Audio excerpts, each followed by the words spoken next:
أسباب الاحتجاجات اللي كانت تصير بهذاك الوقت كان لها علاقة بشكل مباشر بالنظام، بتركيبة النظام اللي قائم بسوريا. كان نظام الأسد موحي للعالم على أنه هو نظام ليبرالي، على أنه هو نظام ببعض الأحيان يكون هو اشتراكي، ببعض الأحيان يكون ما حدا يعرف شو هذا النظام، ولكن هو معتمد على طغمة من العائلة الحاكمة اللي مسيطرة على كل مفاصل الدولة.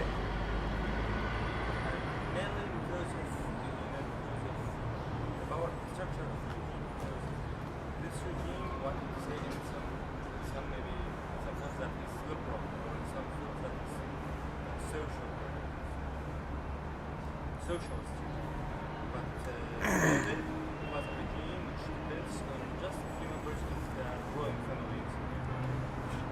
Is that contested? I say that Assad was one of the best leaders in terms of his resistance against Israel, in terms of Palestinians living in Syria. They were best treated in the whole of Arab world. What's his what would it say to me? طب يعني شو رايك انت بالراي اللي بيقول انه الاسد هو احد افضل القاده العرب بالنظر لانه هو بيقاوم اسرائيل، وبالنظر لانه بالنظر لنشوف الفلسطينيين بسوريا هم عم يعاملوا بسوريا بافضل طريقه مقارنه بباقي الدول العربيه. هلا بالنسبه للقضيه الفلسطينيه وعلاقه نظام الاسد مع كمحور ممانعه ومقاومه ضد اسرائيل، فكل العالم صارت بتعرف، يعني حتى قبل ما تكون هي الثوره، قبل ما تصير الثوره، حتى قبل حرب تموز اللي صارت بين لبنان واسرائيل، كلنا كنا بنعرف هذا النظام كيف كان يتعامل مع القضيه الفلسطينيه. اوكي، هو يعني مأمن للفلسطينيين مخيمات للجوء بسوريا، ولكن هذا الشيء كلنا تعرف انه هو عم يقبض حقهم مصاري. هو في اتفاقيات من تحت الطاوله دائما بتكون بينه وبين الاسرائيليين. هو بجهه معينه من لما بنشوف القصه كصوره عند كل الناس، بتشوف انه نظام الاسد هو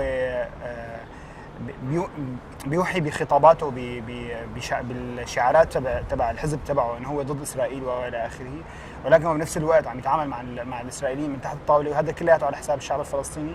وبنفس كلياتنا بنعرف انه من 40 سنه لليوم ما في رصاصه واحده انطلقت من الجبهه السوريه ضد اسرائيل، وما كان في اي اشتباك.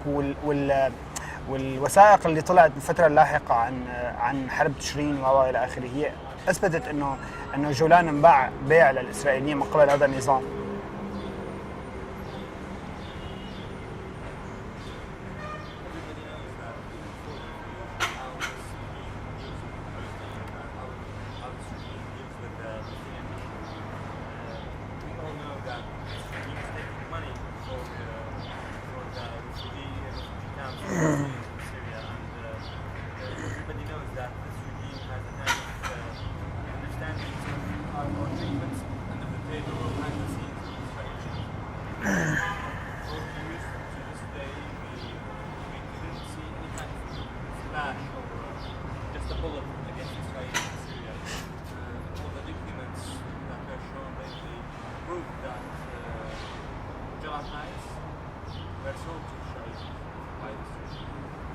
اوكي، رح احكي بكمان شغله ثانيه.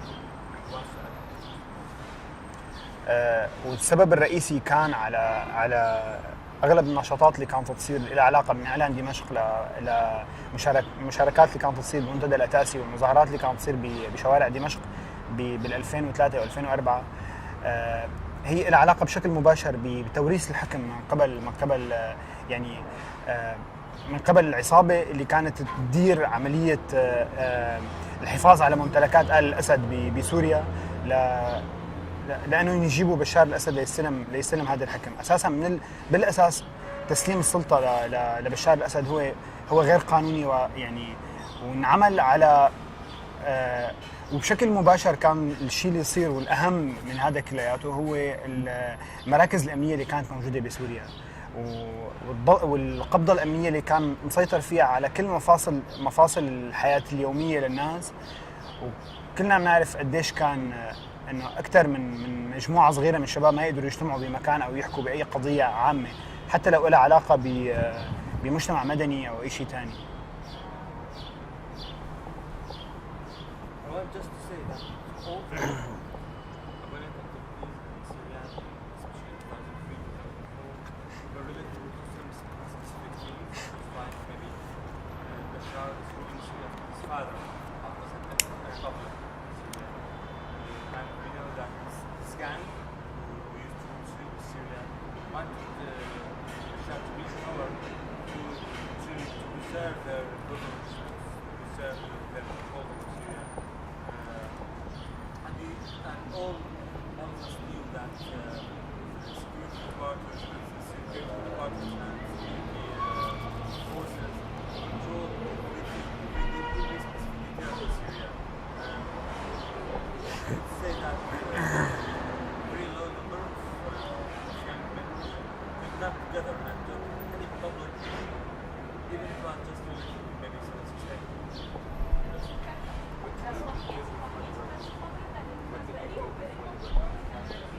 شو كنت عم تشتغل قبل الفيلم؟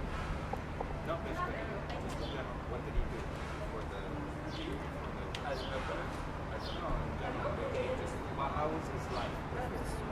But not basically, not his work. اوكي يعني مو سؤال عن العمل، شو كنت تعمل قبل الفيلم؟ شيء له علاقه بالشيء يعني حياتك. يعني هلا الاشياء اللي كنت ساويها كنا عم يعني من بدايه 2002 2003 لما بلش شويه حراك له علاقه بقضيه العراق. يعني كنا عم نشتغل على شيء اسمه كان في جمعيه اسمها مناهضه العولمه بسوريا، مناهضه العولمه بسوريا. بدك خليني اعيده هذا معلش، فيني اعيد الحديث؟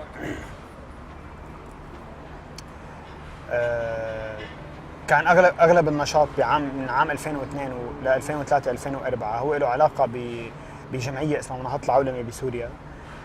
كانت هي ضد الحرب الامريكيه على العراق. كنا نحاول ننزل مظاهرات على الشارع ضد الهجمه اللي صارت على العراق بغض النظر عن وجود صدام حسين، ولكن هي الفكره كانت ضد تدخل امريكا كعسكر بالشأن العراقي.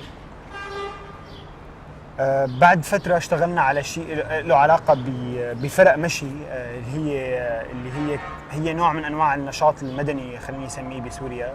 كان عندنا فريق مشي انا ومجموعة كثير كبيرة من الشباب بدمشق وريفا. نطلع نمشي مثل العادة، نكتشف اماكن ما بيعرفوها السوريين، ما واصلت لها السيارات والى اخره، بمناطق كثير مثل اللاجات بالسويداء، مثل البادية السورية، مثل جبال اللاذقية، الفرات، دير الزور، الحسكة. بعد فترة صرنا نعمل حملات لها علاقة بشيء له علاقة بالبيئة، مثل عملنا مرة حملة هي لتنظيف نهر بردة استمرت على مدى 2 سنين، وعملنا حملة هي ضد أكياس النايلو، استخدام أكياس النايلو بالشوارع، وشيء له علاقة بزراعة الأشجار بالمناطق اللي ما فيها غابات. Generally, I was a member of Anti-globalization. We were trying to organize against the American Iraq. Apart from Saddam Hussein, we were not with Saddam Hussein, but we are trying to say that we are against military American intervention in Iraq. After that, we established working groups. It's a kind of civil society or civil activity where we used to go and walk for new places in Syria, places where cars cannot reach, in the mountains and the deserts, inside rivers, and like that. And later we organized campaigns for environment and for public cleaning or things like that to keep our country clean. And later we campaigned to raise awareness around plastic bags. Can he describe what he experienced in prison? ممكن توصف لنا يعني شو جربت او شو خطأت The second time. شو يعني شو خطأت مرة ثانية. يعني ما نحكي عن الثورة، لكن عم نحكي نحن قبل عن هلا عن الثورة سؤال مباشر، انا عم بسألك انت شو يعني شو جربت بخلال هلا الشيء اللي جربته خلال فترة اعتقالي كان الاعتقال كان منقسم على مرحلتين. الاعتقال الأول كان هو من قبل فرع الأمن السياسي. كان أول 5 أيام هن صعبين. كان في علاقة مباشرة مع الضباط تبع الأمن السياسي منهم يسحبوا مننا معلومات أكثر عن نشاطنا بقلب دمشق وريف دمشق. كانوا هنا شوي عاملين حصر لكتير معلومات، كان عندهم شوية معلومات العلاقة بتليفونات بعض الشباب، عندهم معلومات اللي هن يعني مثبتين علينا نشاطنا اللي كان يصير له علاقة بالمظاهرات. ونحن بالفترة الأولى ما كان عندنا أي خوف منهم، كنا نحكي إنه نحن كنا عم نطلع مظاهرات ونحن ضد النظام. هلا استمر اعتقالي بالأمن السياسي 2 شهرين، وبعدين 2 شهرين بسجن عدرا. بعدين طلعت. المرة الثانية كانت اللي هي الأصعب، اللي هو اعتقال بالمخابرات الجوية. كان تقريبا 2 شهرين بالمخابرات الجوية بمطار المزة. مطار المزة كان في اشياء كتير كبيرة بينحكى عنها، لأنه هو كان أبشع شيء بتشوفه الإنسانية بالحياة. أساليب التعذيب هي ما توقفت أبداً، من الكهرباء للشبح للتهديد بالإعدام. كانوا يشبحوني مثلا أحيانا بين 5 و6 7 ساعات يعني باليوم، ومع ضرب يعني ليلا نهارا.